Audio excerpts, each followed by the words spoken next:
করলি কেউ কে আমি, কেউ লাকে আমি, কেউ দলিন, কেউ জল্লিন, কেউ বুকে, কেউ মাঠে নাবিন নিচে, কেউ আমিন জোরে, কেউ আসতে। এগুলাকে কেন্দ্র করে আমরা এতটা বিভক্ত হয়েছি। এখন 5 কল্লিওয়ালারে পিটাইলে 1 কল্লিওয়ালা মুস্কি মুস্কি হাসে। কে আমি রে পিটাইলে লাকে আমি হাসে, আলে হাদিস রে পিটাইলে হানাফি হাসে, হানাফি রে পিটাইলে আলে হাদিস হাসে। আলেমরা যখন বিচ্ছিন্ন হয়ে গেল, জালেমরা বিচ্ছিন্নতার সুযোগ নিয়ে জুলমের স্টিম রোলার চালাইয়া দিল। এই 15টা বছর বাংলাদেশে আলেমদের মতো মাজলুম আর কেউ ছিল না। তারা সুযোগ নিয়ে সব আলেমকে পিটাইছে, মারছে। রাজনীতি করুক আর না করুক কাউকে ছাড়ে নাই। হেফাজতের আলেম মার খাইল, জামাতের আলেম মার খাইল, তাবলিগের আলেম মার খাইল, কে খায় নাই? ছোট হুজুর, বড় হুজুর সবাই খাইছে।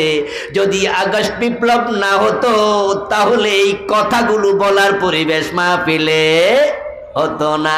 মায়ের যে খান চিৎকার দেয়াও অপরাধ,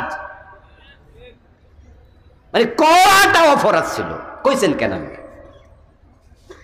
এই যে সেনাবাহিনীর ক্যান্টনমেন্ট পাশে না, ডিজিএফআই, পুলিশের এনএসআই, ডিএসবি চারদিকে গিজগিজ করতো। আর সভাপত মাহফিলের আয়োজকদেরকে আগে কয়ে লাইতো, হুজুরে কইয়েন যেন সব কথা না কয়, বুঝে শুনে যেন কয়। কিন্তু আলহামদুলিল্লাহ আগস্ট বিপ্লবের পরে আল্লাহ আমাদের কেমন পরিবেশ দিয়েছেন। এখন আমাদের পিছনে কেউ লেগে থাকে না। এখন নিশ্চিন্তে, নির্দ্বিধায়, নিঃসংকোচে আল্লাহর জমিন, আল্লাহর কোরআনের কথা বলা যায়। আল্লাহর দেওয়ার সুযোগ কাজে লাগাই আবার ঐক্যবদ্ধ হয়ে যায়।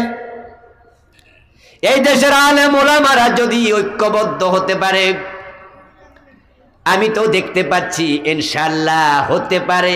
আলেমরা যদি এক হয়ে যায়, আগামী নির্বাচনে কোরআন সংবিধান হয়ে যাবে,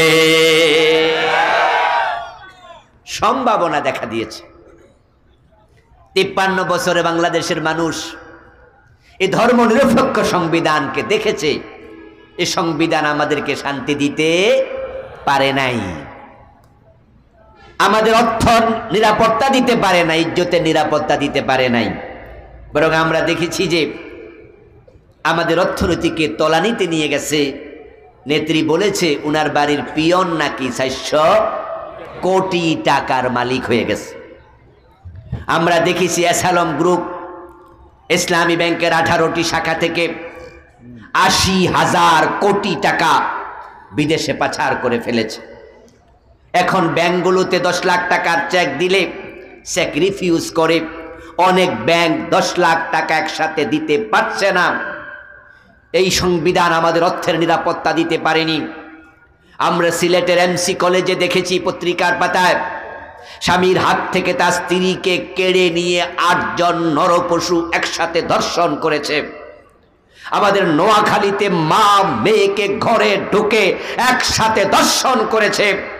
যেই সংবিধান ইজ্জতের নিরাপত্তা দিতে ব্যর্থ হয়েছে, যেই সংবিধান আমাদের অর্থের নিরাপত্তা দিতে ব্যর্থ হয়েছে, ওই সংবিধানকে পরিবর্তন করতে হবে।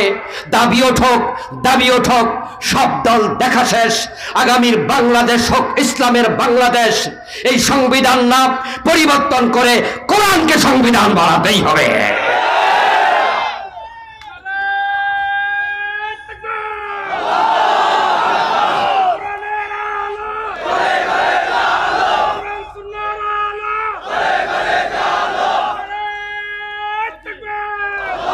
আমার প্রিয় ভাইয়েরা, এজন্য ঐক্যবদ্ধ হওয়া দরকার। আল ইত্তেহাদ ও কুওয়া, একতার মাঝে আছে শক্তি। আমাদের মা বোনদের মাথার যে লম্বা লম্বা চুল আছে, যদি আপনি একটা চুল ধরে টান দেন, টান দিতে দেরি, চুলটা ছিঁড়তে দেরি হবে না। কিন্তু যদি 20টা 30টা চুল একসাথ করে তারপরে টান দেন, আপনার আঙ্গুলে দাগ পড়ে যাবে। বেশি টানাটানি করলে আঙ্গুল কেটে যাবে। 30টা চুল একসাথে আপনি ছিঁড়তে পারবেন না। আমরা আলেমদের বিচ্ছিন্নতা নিয়ে জালেমরা 53টা বছর মানব রচিত সংবিধান দিয়ে দেশকে শোষণ করেছে। আমরা এবার যদি এক হয়ে যাই, সাধারণ মানুষ আমাদের পক্ষে আসবে, আলেমরা এক হলে জালেমরা লেজ তুলে পালিয়ে যাবে। মৌমাছি ঐক্যবদ্ধ জীবন যাপন করে, যার কারণে মৌচাকের পাশ দিয়ে যখন কেউ হেঁটে যায় তখন সে মৌমাছির বাসাকে সমীহ করে হেঁটে যায়, গুতা দেওয়ার সাহস করে না, কারণ জানে সবটি একসাথে ধরব।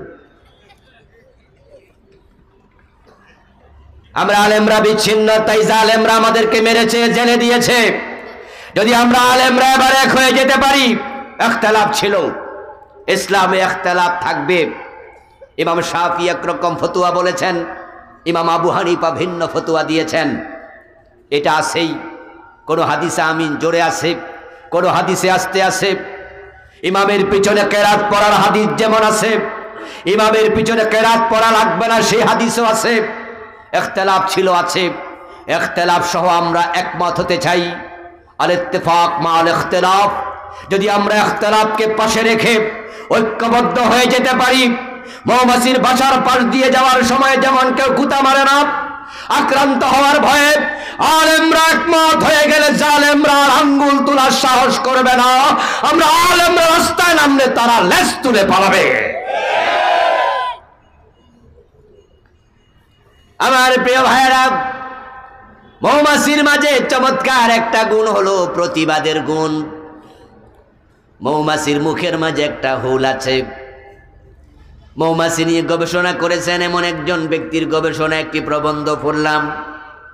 মৌমাছি নিয়ে গবেষণা করে নোবেল প্রাইজ জিতেছেন একজন বিজ্ঞানী। তার গবেষণায় দেখলাম তিনি বলছেন প্রত্যেক মৌমাছির মুখে আল্লাহ সৃষ্টিকর্তা মাত্র একটা হুল দিছে। যখন সে আক্রান্ত হয় তখন সে হুলটা ব্যবহার করে, কিন্তু মজার ব্যাপার হলো ওই হুল যখন কেউ ব্যবহার করে সে মৌমাছিটা আর বাঁচেই না। সে হুল দিলে নিজে মরে যায়। একজন মানুষকে যদি 1000 থেকে 1100 মৌমাছি একসাথে হুল মারে, এই পরিমাণ বিষ হবে, যে পরিমাণ বিষে মানুষটা মরবে। 200-400 মৌমাছি যদি হুল দেয় সে মরবে না, অসুস্থ হবে। বিষ কম, তাই 1100-র উপরে লাগবে হুল, কিন্তু মৌমাছি 1100-ই মরে যাবে যদি হুল দেয়। মজার ব্যাপার হলো তারা আক্রান্ত হলে ওই হুল দিয়া নিজে মরতে রাজি হয়, কিন্তু আক্রান্ত হইয়া নিরীহর মতো আত্মহুতি দিতে রাজি হয় না। আমরা মুসলমান, আমরা কাউকে মারতে যাই না, ইসলাম আক্রমণের অনুমতি দেয় নাই, কিন্তু আমাদেরকে দুর্বল যারা ভাববে আমরা মৌমাছির মতো প্রয়োজনে শহীদ হইয়া আত্মসম্মান রক্ষায় এগিয়ে যেতেই হবে। ইতোমধ্যে আপনারা শুনেছেন ইন্ডিয়া বাংলাদেশের দিকেই চোখ রাঙ্গাইয়া তাকাচ্ছে। তাদের বিভিন্ন চ্যানেল দাঙ্গার উস্কানি দিচ্ছে। চিন্ময়কে অ্যারেস্ট করার পর তারা বাংলাদেশের দিকে আঙ্গুল তুলে ইতিমধ্যে মমতা ব্যানার্জি বলেছে যেন বাংলাদেশে শান্তিরক্ষী মিশন থেকে সেনাবাহিনী নিয়োগ দেয়া হয়। তার কথা সুর ধরে কেন্দ্রীয় সরকারও একই দাবি আন্তর্জাতিক বিশ্বকে জানাচ্ছে। ইন্ডিয়া বাংলাদেশের প্রতি যে দাদাগিরি করছে বিগত 15 বছরে, এটাকে তাদের করদ রাজ্যে প্রচার আপনার একবারে পরিণত করেছে। শেখ হাসিনা সরকার ইন্ডিয়ার কথার বাহিরে একটি কাজ করেনি। বাংলাদেশ এমন দেয়া ইন্ডিয়াকে দিয়েছে, সে বলেছে এমন দেয়া দিছি যা কোনোদিন ভুলবে না। দিতে দিতে দিতে দিতে দেশের মাঝখান দিয়া রেলপথ পর্যন্ত দিয়ে দিয়েছিল। যখনই সরকার পালিয়ে গেল, তাদের মাথা গেল বিগড়াইয়া, তখন তারা আমাদের দেশের বিরুদ্ধে বিভিন্ন কথা বলছে, প্রোপাগান্ডা চালাচ্ছে। আমরা ইন্ডিয়াকে স্মরণ করিয়ে দিতে চাই, তোমরা গৌর গোবিন্দের উত্তরসূরি, আমরা শাহজালালের উত্তরসূরি। তোমাদের দেশ বড় হতে পারে, তোমাদের সৈন্য সংখ্যা বেশি হতে পারে, তোমাদের জনশক্তি বেশি হতে পারে, একটা জিনিস আমাদের বেশি আছে, সেটা হলো আল্লাহর উপরে ঈমান, আমরা 18 কোটি মুসলমান যদি দুই হাত তুলে 36 কোটি লাঠি নিয়ে দাঁড়াই, আমাদেরকে তোমরা থামাতে পারবে না।